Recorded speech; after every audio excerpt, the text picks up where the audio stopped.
So if you've ever found yourself writing articles, maybe guesting on a podcast or giving presentations, but it all feels, disconnected, like just a bunch of fragmented efforts, then this is absolutely for you. We're going to try and cut through some of the noise that surrounds professional branding and thought leadership today. We're not talking about just accumulating knowledge. You already have that. That's your expertise. We're talking about the deliberate, systematic journey to making that expertise visible, to have it be recognized by others. And that right there is the definition of authority. So our mission today is to analyze this really comprehensive framework. It was developed through consulting work, and it turns all those a la carte activities you could do into a clear, progressive 3-stage roadmap. It's all about building a sequence of relationships. So let's dig in. Where did this framework even come from? Well, what's fascinating here is that the system, it didn't start as some kind of academic theory. It was pure triage. It came from working with these really high-level professionals. This material calls them a composite Avery. And these were people with incredible expertise, decades worth, but they lacked the blueprint for getting it out there, especially to a very specific desired audience, an audience that was often outside their immediate professional orbit. So they were brilliant, but their efforts to share that brilliance were just scattered, inconsistent.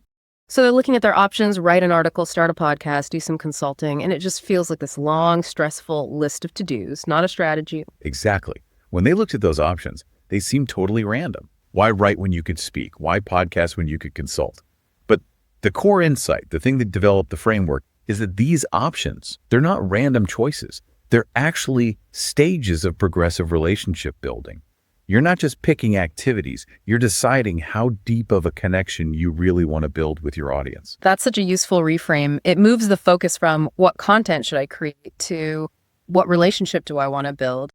So let's get into the structure. What are these 3 progressive stages that take someone from being an expert to being recognized as an authority? We define them as 3 stages of intentional relationship building. So stage 1 is building credibility through written content. Stage 2, that's building connections through conversational content. And then stage 3 is building authority through direct engagement. Okay, I have to ask before we dive into the details, why does it have to start with stage 1? With the written word? I mean, if I have 20 years of experience and a powerful network, why can't I just jump straight to speaking gigs? The written word, it provides durable, citable proof. The whole goal of stage 1 is making your expertise visible. It's about establishing an expertise-based relationship. Think about it. When you're vetting a potential keynote speaker or a consultant, what's the first thing you look for? Something that proves they know what they're talking about. Exactly. Something that proves they know what they claim to know. And written content, whether that's analysis on your personal Substack or even better, a piece that's accepted by a prestigious outlet like the Harvard Business Review. This serves as your foundational credential. It gives people something they can read, they can cite, and they can share. It's kind of like the cost of entry. And the source material highlights that if your ultimate goal is, say, speaking or high-level consulting, stage 1 really needs to end with a published book. Absolutely. The book is the gold standard of stage 1 out, especially if income is the ultimate goal. It provides that comprehensive credential deep dive that high-paying clients and speakers bureaus really require. It shows mastery, not just familiarity. Okay, so once that credibility is on paper, stage 2 shifts gears pretty dramatically. We move from written to conversational content. What's the strategic shift there? The shift is that your expertise moves from being just visible to becoming personal. In stage 1, people know what you know. In stage 2, they start to get a sense of who you are. You're adding personality, your tone, that human connection. And this is so critical because decision makers, they hire people, not articles. The key channels here are things like podcast guest appearances. When you talk, potential fans, potential clients, they get to hear your communication style, your warmth, your ability to think on your feet. They connect with the human side of your expertise. And if you launch your own specialized podcast, you're not just offering content. You're basically creating a permanent, searchable library of your voice, which positions you as the go-to expert. Precisely. And from a very practical standpoint, this conversational stage does 2 things for stage 3. First, listeners hear you solve problems in real time, and inevitably, that's going to attract direct consulting inquiries. And second, event organizers.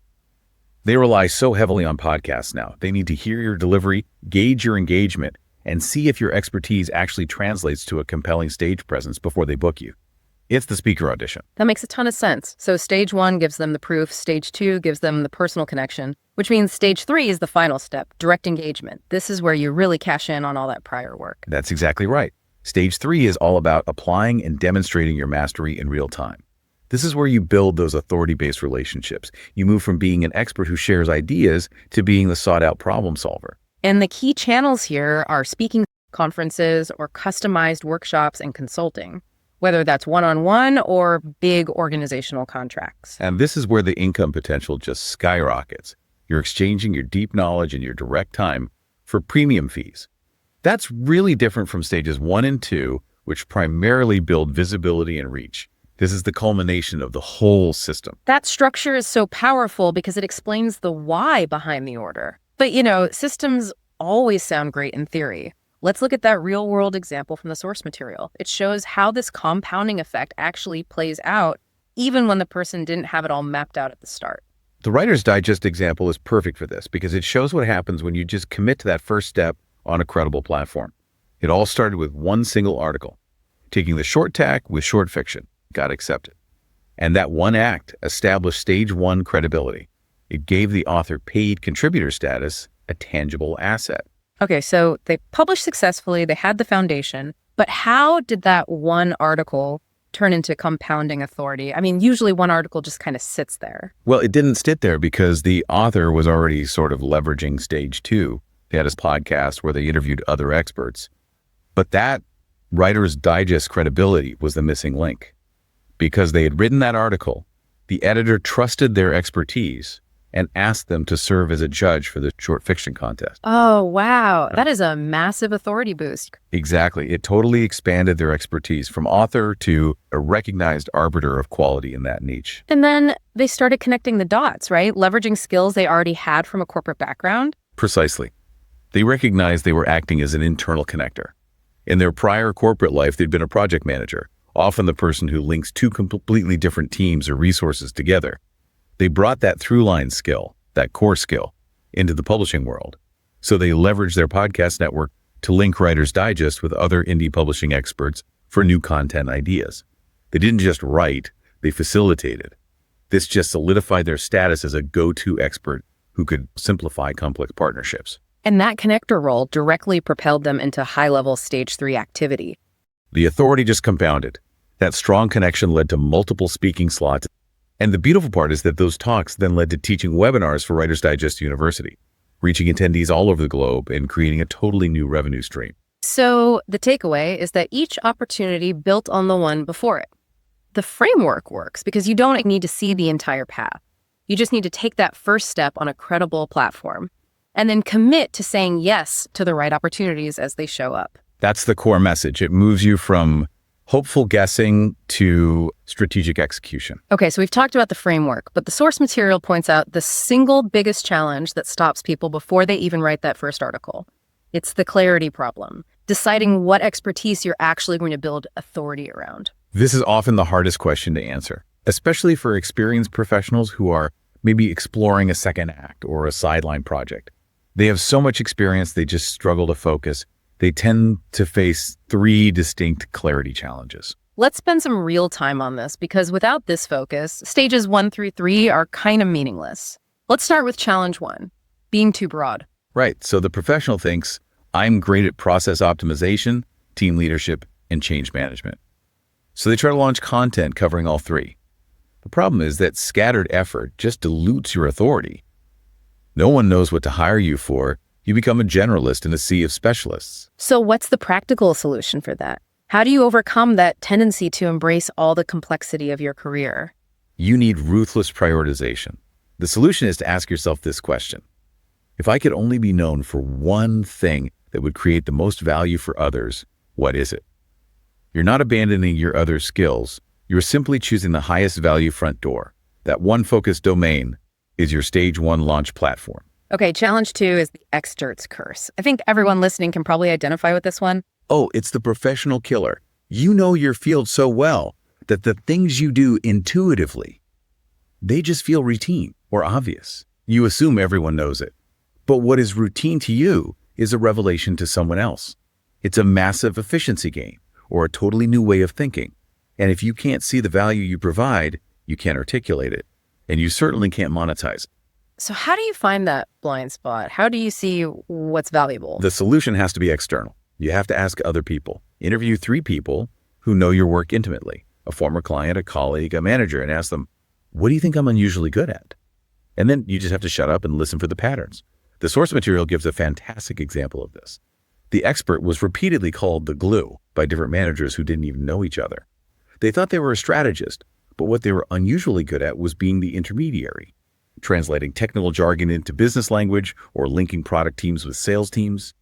And that ability to be a connector, that became the core expertise they built their authority around. That's such a powerful distinction. You might think you're a strategist, but you're actually a translator, and that's the valuable thing. Okay, challenge 3. Disconnected expertise. What happens when your career looks like you've jumped between fields multiple times? Well, authority requires a coherent story, an easy-to-digest narrative. If your LinkedIn profile reads like a historical tour marketing for 5 years, then operations, then maybe a detour into corporate training, people struggle to place you. They can't connect the dots, so they just default to assuming you're not an expert in anything deep. So how do you retrofit a lifetime of what looks like disconnected roles into one coherent story? You have to find the through line. If you were a marketer, then an operations specialist, then a strategy consultant, your through line might be, I've always been the person who simplifies complex systems into actionable plans. That deeper capability to simplifying complexity, or maybe it's accelerating learning or leading change, that becomes your specialized expertise. Yeah. It doesn't matter what industry you were in, and that becomes the focus for your stage 1 content. These steps provide that necessary clarity before you even open your laptop to write that first article. You absolutely must have that single focus. Absolutely. And if we connect this clarity work back to the overall framework, just remember that the map itself, it's not a mandate. Your objective determines your pathway. You have to match the effort to the outcome that you want. Okay, let's use the example from the source material. A professional with expertise in managing remote teams. Their knowledge is fixed, but the path they take completely changes based on their goal. So what if their objective is just staying engaged? Then they can afford to be really flexible and highly selective. They might publish occasional conversational Substack articles for stage 1. Maybe they accept a few podcast invites from friends for stage 2. They likely won't require the sustained effort of stage 3. Their success is personal. They're satisfied just because they feel connected and relevant. Okay, but what if their objective is building influence? That requires systematic effort. It requires a focus on prestige and reach. So for stage 1, they'd have to publish on established third-party platforms to build credibility broadly. They need the biggest megaphone they can get. And for stage 2, they have to strategically target high-reach podcasts to amplify their ideas to the largest possible audience. Success here is measured by recognition and audience size. They're building a platform. And finally, the objective that requires the most stringent adherence to all 3 stages: earning income. Right. If substantial income, say 6 figures from consulting or speaking, if that's the goal, you must prioritize stage 3. And so stages 1 and 2 have to be entirely focused on reaching the decision makers, the people who hire consultants and speakers. So this means writing articles for niche business publications that executives actually read, not just general platforms. It means using a comprehensive published book as a high-end calling card that opens doors to those big organizational engagements. The success metrics are very clear: consulting and speaking fees generated. So the key takeaway here is that you can absolutely achieve engagement or influence by focusing heavily on stages 1 and 2, but generating substantial income. That typically requires the commitment to build through all 3 stages, ending with that direct applied engagement. The beauty of the framework is that it allows for intentional, systematic progress, not just accidental success. Avery, the composite we talked about, wanted influence, not necessarily income. So once we knew that, we focused their stage 1 content on quality third-party platforms and invested their time heavily in strategic podcast appearances and speaking. The pathway must always match the objective. Which brings us to the essential starting question for you, the listener. Once you've defined your core expertise and you've set your objective, you have to identify your audience and where they spend their time. But let's go even one layer deeper and connect back to this idea of compounding authority. We talked about how the initial breakthrough for the Writer's Digest example came because a colleague provided a direct introduction to the editor-in-chief.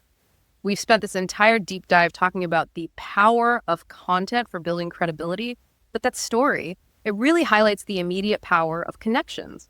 Content is the fuel, but connections often provide the ignition. So here is our final provocative thought for you to chew on.